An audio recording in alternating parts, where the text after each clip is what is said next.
Hey guys, how's it going? Got out of work a little bit earlier today than I have been, so wanted to come back. I got thinking about the video that I made last night, and figured I'd talk about a few things and give my ideas or whatever. Let's say one of you guys are wanting to port one of these, but you don't have a lathe or whatever to do machine work and all that. You can still build a saw without machine work and get good results. I've done it. I've known several other builders that do it. Some say you have to do machine work. I don't typically have to do machine work. I like to do machine work. I like stretching out a little bit of creativity and stuff, a little bit of the challenge. Some stuff I'm horrible at, especially like I gotta really work on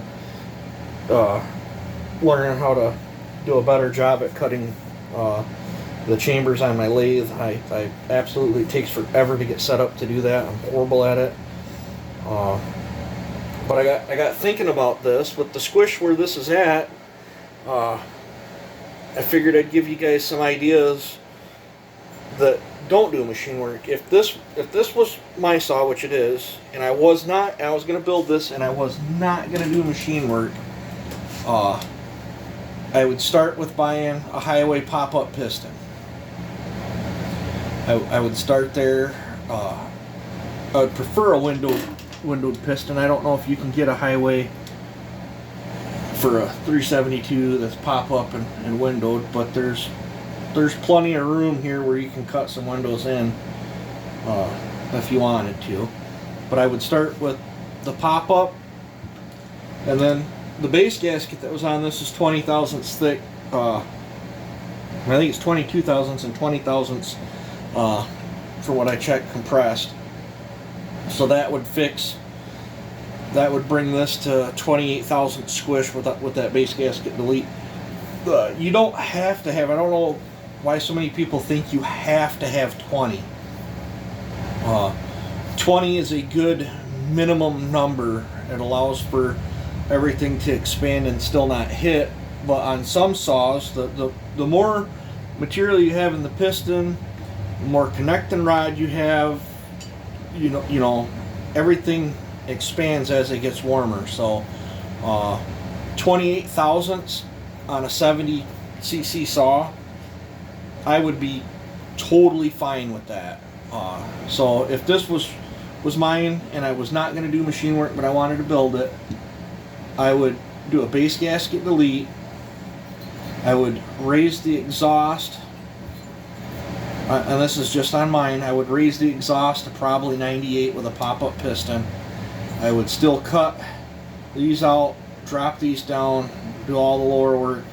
I would probably just go in and clean up the transfers. I don't think I would raise them any without doing machine work. Because then again, I prefer longer blowdown. It's just my preference. And then I would give this thing between 78 and 80 on the intake. Between 158 and 160 degrees total on the intake. And then I would do the muffler mod. So if you guys had one of these and these were the numbers you got, without doing machine work, that's what I would probably come up with to do. Now, what I'm going to do is cut the chamber.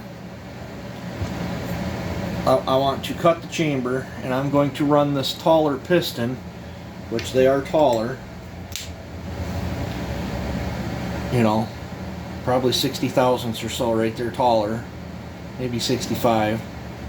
And what's cool here is the skirt is shorter compared to this one, so without me even, between the machine work I'm going to do and without even touching the port, I'm willing to bet my intake timing is going to be closer to where I want it, without even having to touch. I'll still touch that port to clean it up, but I won't have to lower that port much, because I'm hoping not to have to take too much off the base on this. I'm hoping to cut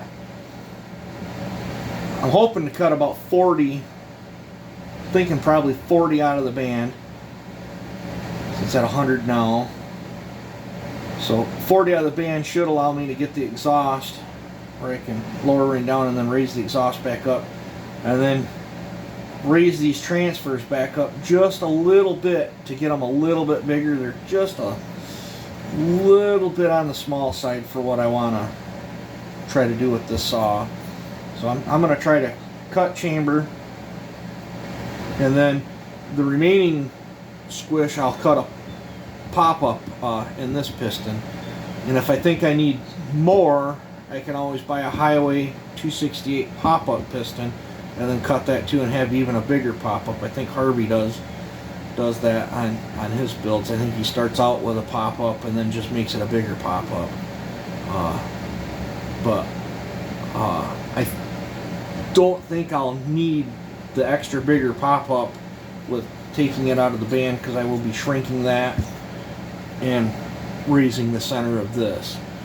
If this is 60, I should be able to do a 20 pop-up, no problem. And if I buy a piston that's already got a, say, a 30 pop-up, and then do another 20 to it or whatever, I could go more if need. There's room for me to increase compression later on down the road if I feel it needs it. Another option is I could weld up the chamber on this, but truth be told, I really don't mind the way the chamber looks in there. There's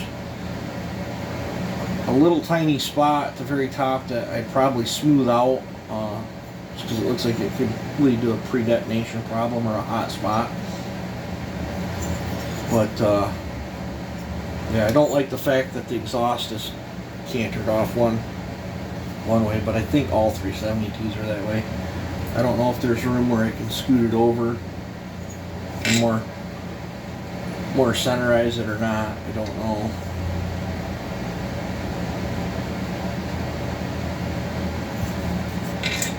Just other ideas. This ring says Caber on it too. The piston that's out of it, I was told these are a Highway piston. Quite possible it is. There's one little scuffy right down, I got a scratch right down it, which I can only assume it's probably, I would say it looks like it was done at the factory when they were putting it in. It's probably where the ring compressor or something rode up it, or there was a burr on something here.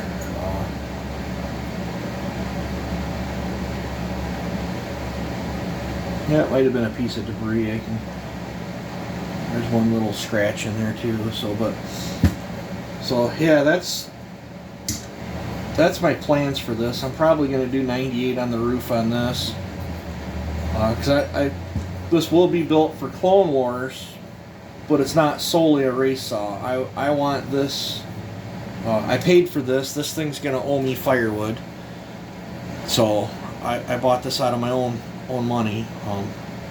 Wished I could get sponsors that would sponsor toys like this for the channel, but I just don't think I'll ever get there. I'm grateful enough for the sponsors that I do have, from like I believe that was Jim Saws and stuff that sent that to the channel, which is awesome. Anybody that sends anything to the channel, I greatly appreciate it. It sure helps me out. But yeah, I think I'm gonna shoot for 98, probably between 25, 27 blowdown, and between 160 and 158 on the intake timing. I'll make my lowers as big as I can. I don't know what that is there. It's like goop or something. Looks like the factory used some sort of sealant on their gasket. It's sticky stuff, whatever it is. It's very tacky. So I'd say it looks like this was put together with quite a bit more care than some of the other Farmer Tech builds I've seen. So the carburetor says Walbro. don't know if it's a actual real Walbro or just a very good imitation of one.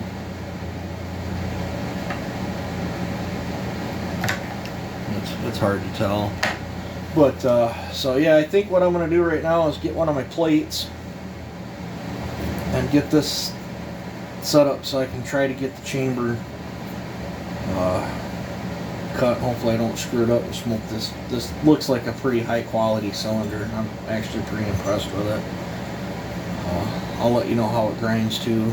But, so I wanted to put you guys up a little video before I get any farther into this thing. So, like I said, if I was doing this without machine work, pitch the base gasket, 98, probably wouldn't touch the uppers, just clean them up a little bit, give it 158, 160 degrees, muffler on it, put a highway pop-up in it, I'm willing to bet it'd be a pretty strong saw.